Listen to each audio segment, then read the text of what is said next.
Shalom Ouvracha. Après pratiquement un mois de préparation, nous entrons dans la dernière ligne droite puisque dans moins d'une semaine, nous serons à la table du Seder à fêter la fête de Pessah. Et il nous reste une dernière étape, une étape ultime, une étape de montagne, le Shabbat Hagadol, le dernier Shabbat avant Pessah, qui s'annonce dans quelques jours. Déjà, ce mardi, qui était le 8 Nissan, j'ai eu l'occasion d'assister au mariage de Ilan et Léa Brashblatt, et je leur ai dit en avant-première que ce Shabbat-là, dans le monde entier, on va l'appeler le Shabbat Hagadol, parce qu'effectivement, il y a beaucoup de significations sur lesquelles on va revenir dans un instant, mais que pour eux, ça va être le plus grand Shabbat de leur vie, puisque le premier de leur vie commune de jeunes couples mariés. En réalité, ce terme de Shabbat Hagadol et sa profonde signification remonte à 3336 ans exactement. Et dans un texte que nous avons lu dans le deuxième Sefer Torah, il y a 15 jours, la Parashat Achodesh, le chapitre 12 du livre de Shemot, dès le troisième verset, après nous avoir fixé le calendrier en nous disant que nous allions observer le renouvellement de la lune pour décréter quand tomberait le nouveau mois, dès le troisième verset, on nous disait « Daber el koladat Israël » parle à toute l'assemblée d'Israël en ces termes, en leur disant « Be'asor la chodesh azé » le 10e jour de ce mois-ci, c'est-à-dire du mois de Nissan, « Ve'ikru lahem » Ish selevet avot selavaïd. Chaque homme, chaque membre de la famille, pour sa maisonnée, prendra un mouton, un agneau, pour le sacrifice pascal.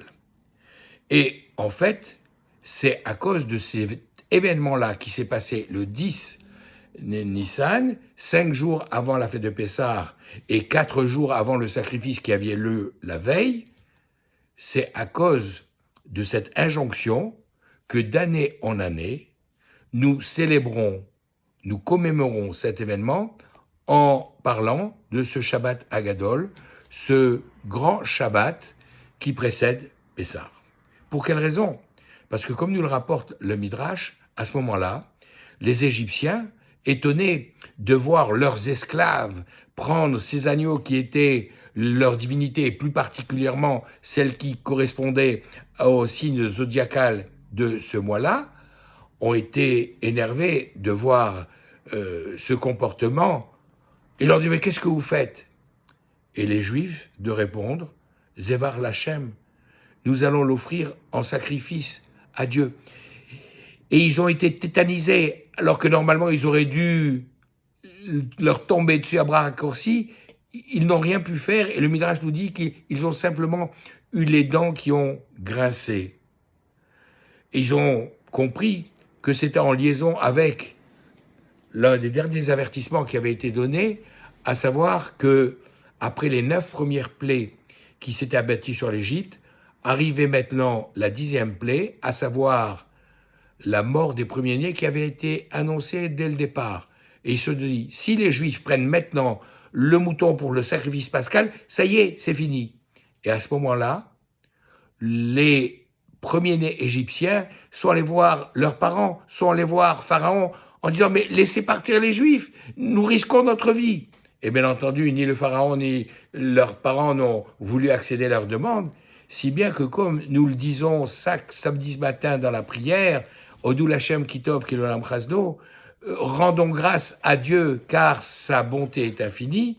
Dans l'un des 26 versets de ce psaume, nous disons Amake Mitzraim Bifrorehem, toi, mon Dieu, qui as frappé l'Égypte par ses premiers-nés. Il n'y a pas écrit tu as frappé les premiers-nés de l'Égypte. Tu as frappé l'Égypte par les premiers-nés. Ça veut dire qu'il y a eu une guerre interne entre les premiers-nés qui sont venus combattre contre les autres Égyptiens, et entre autres leurs parents, pour essayer de sauver leur propre peau. Donc voilà ce qui s'est passé, ce miracle, où au lieu de tomber sur les esclaves juifs, ils se sont battus entre eux. Les Juifs ont été sauvés. Et c'est grâce à ce miracle qui s'est produit ce jour-là que déjà le début de la libération s'est produit. C'est pour ça qu'on appelle ce jour-là Shabbat Hagadol. Et d'ailleurs, au lieu de le commémorer comme on le fait pour toutes les autres fêtes au jour calendaire, c'est-à-dire le 10 Nissan, eh bien non, on le fera à la date du Shabbat parce que c'est le Shabbat qui prime. Entre autres parce que depuis que Moshe Rabbeinu l'avait institué comme jour de repos pour augmenter le rendement des esclaves, les Juifs avaient été autorisés à respecter le Shabbat. Mais justement, il était interdit d'aller acheter un mouton et encore plus de s'en occuper puisqu'il était bouxé. Il était interdit de s'occuper de lui. Et quand ils ont vu ça, ils sont venus poser des questions. Et comme on l'a raconté, leur réaction n'a pas été de maltraiter les Juifs, mais au contraire, de se manger entre eux, comme nous espérons qu'à chaque fois, nos ennemis se mangeront entre eux, se détruiront les uns les autres. Alors, pourquoi ce Shabbat, est-ce que nous l'appelons le Shabbat Hagadol, le grand Shabbat? Parce que d'habitude, comme je l'ai dit, ils se reposaient le Shabbat, mais dès la fin de Shabbat, on les reprenait, on les disait, allez, au boulot, reprenez le travail. Mais ce Shabbat, il a été particulièrement grand parce que, en fait, Motsai Shabbat, le 10 au soir, donc le 11, quelques jours maintenant avant la sortie d'Égypte, ils n'ont plus repris le travail. Et c'était un Shabbat qui commençait déjà à déboucher sur la liberté. En fait, il faut savoir que le mot Shabbat est en général féminin et que Shabbat Hagadol, ça ne doit pas se traduire par le grand Shabbat, mais le Shabbat du grand. Et qu'est-ce que ça veut dire? Ça veut dire que, tout d'abord, au travers de ce chapitre 12 que je citais tout à l'heure, c'est la première fois à Rosh Chodesh Nissan, 15 jours avant Pessah, avec cet ordre qui s'appliquera le 10 du mois de Nissan, 5 jours avant la sortie d'Égypte, que les Juifs enfin deviennent un peuple majeur qui reçoit ces commandements, et comme un enfant qui atteint l'âge de la bar mitzvah à 13 ans et un jour pour être soumis enfin véritablement au commandement, il devient un gadol. C'est le Shabbat Hagadol, le Shabbat où chaque Juif devient majeur, puisque maintenant il est directement soumis individuellement et collectivement au commandement de Dieu. Une autre explication, Shabbat Hagadol, le Shabbat du grand, c'est-à-dire que comme il nous reste que quelques heures pour terminer les préparatifs, alors il est d'usage pendant cette journée de multiplier les explications, aussi bien sur les lois de cachérisation des ustensiles, sur les quantités de matzah, de maror, le nombre de verres et la quantité de vin que nous devons boire tout au long du seder, ainsi que toutes ces règles. Et c'est parce que le grand de la communauté, le rav de la communauté, doit les exposer aux fidèles réunis, qu'on l'appelle Shabbat Hagadol, le Shabbat du grand. Une autre explication également que j'ai vue cette année dans le Bnei Issachar, c'est que, bien sûr, ils respectaient le Shabbat, mais c'était la seule solennité qui avait été fixée. Ils n'avaient pas encore le calendrier des fêtes qui va commencer là, justement, avec Pessah, qui va venir. La première des fêtes de pèlerinage, Pessah, puis Shavuot, 7 semaines plus tard, avec le don de la Torah, et 6 mois plus tard, Rosh Hashanah, Kippour et Sukkot. Mais il y a une différence. C'est que le Shabbat, il existe depuis la création du monde, et qu'il a été fixé Shabbat Hagadol, Shabbat qui a été fixé par le grand, c'est-à-dire Akadosh Baruch Hu. Shabbat qui est un grand, qui est capable de se tenir tout seul parce que sa sainteté ne dépend pas de nous, elle est fixée par Akadosh Baruch Hu. Qu'on le veuille ou non, le vendredi soir, au moment du coucher de soleil, le Shabbat commence. Alors que le jour de fête est déterminé par notre action. Le Beth Din, le tribunal, le Sanhedrin qui était réuni à Jérusalem et qui recevait le témoignage de ceux qui avaient vu l'apparition de la nouvelle lune, fixer le nouveau mois, et à partir de là, le calendrier des fêtes. Si on fixe aujourd'hui Rosh Chodesh Nissan, le début du mois de Nissan. 15 jours après, nous savons que ce sera Pessah. La fête, c'est comme un enfant qui n'arrive pas à se tenir tout seul. Il faut lui tenir la main. Il faut que le Sanhédrin s'en charge. Le Shabbat, il est tout seul. Shabbat, comme c'est le dernier Shabbat avant le début du calendrier des fêtes qui s'annonce avec Pessah, ce sera Shabbat Agadol, le grand.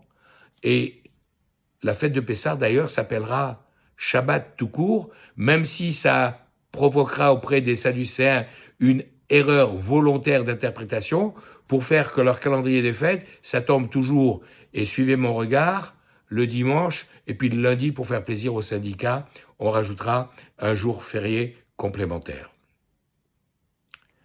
Je voudrais terminer par l'explication la plus classique et qui nous intéresse dans l'actualité présente, c'est que ce Shabbat Agadol, au lieu de lire, comme d'habitude, une haftara, c'est-à-dire un texte prophétique en relation avec le contenu de la paracha, du texte de la Torah que nous aurons lu, nous lirons un texte particulier, le 3e chapitre du prophète Malachi, le dernier des prophètes, c'est-à-dire que nous allons lire des versets qui vont conclure le message prophétique d'Israël, dans lequel on dira « Zirchut Torat Moshe », souvenez-vous de la loi de Moshe. Maintenant, il n'y a plus rien à dire. Tout aura été dit, vous n'aurez plus qu'à appliquer et avancer dans l'histoire jusqu'à son terminus. Et après avoir exposé un certain nombre de règles, comme vous le verrez dans la lecture de cette Haftara, à la fin, la conclusion, c'est par ce verset célèbre que tout le monde sait chanter. « Ine anochi sholeach lachem » Voilà, dit l'Éternel, moi, je vais vous envoyer. Et Élia, Hanavi, le prophète Élie. Et il ne s'appelle pas Eliaou parce que Yaakov a pris le vav de son nom comme gage pour attendre ce jour où il va venir annoncer. Ine anochi sholeach lachem et Elia, Hanavi. Voilà que je vais vous envoyer Élia, le prophète. Lifne bo, avant que n'arrive, la veille, Yom Hachem, le jour de l'Éternel, Agadol ve'anora, grand et redoutable. Alors, bien entendu, on ne va pas appeler ce Shabbat le Shabbat Anora, le Shabbat redoutable. On a préféré utiliser le qualificatif qui était juste avant, en disant Shabbat Agadol. Dans les circonstances que nous vivons actuellement, avec le signe, tous ces signes de tous ces miracles, les plus nombreux les uns que les autres, même s'ils les déguisent un petit peu derrière la nature, avec des systèmes de fronde de David, Kippat Barzel, Chetz numéro 2, 3, qu'est-ce que vous voulez? Nous voyons la main de Dieu dans tous les événements que nous vivons actuellement, et donc ce Shabbat Agadol, ce sera l'occasion de réclamer à Kadosh Baruch Hu, réalise maintenant ta promesse que tu as faite au peuple juif au travers de cette prophétie de Malachi, Ine anochi sholeach lachem. Voilà, le moment est arrivé de nous envoyer Eliaou Hanavi pour nous annoncer la délivrance, la Géoula que nous attendons, et faire que dans ce mois de Nissan, dont la racine c'est Nes, qui commence par un Nun et qui termine par un Nun, le symbole du miracle, un double symbole, montre-nous des miracles dans les miracles, montre-nous des miracles encore plus grands que ceux de la sortie d'Égypte, et met un terme à cette situation pour nous amener à cette ère messianique que tu nous as promise. Et pour terminer, je vous indique la manière dont il faudra se saluer ce Shabbat. On ne dira pas Shabbat Shalom comme d'habitude, on se dira Shabbat Agadol Shalom. Je vous salue au nom de ce grand Shabbat, de ce Shabbat du grand, dont j'espère qu'il verra la réalisation de toute cette promesse.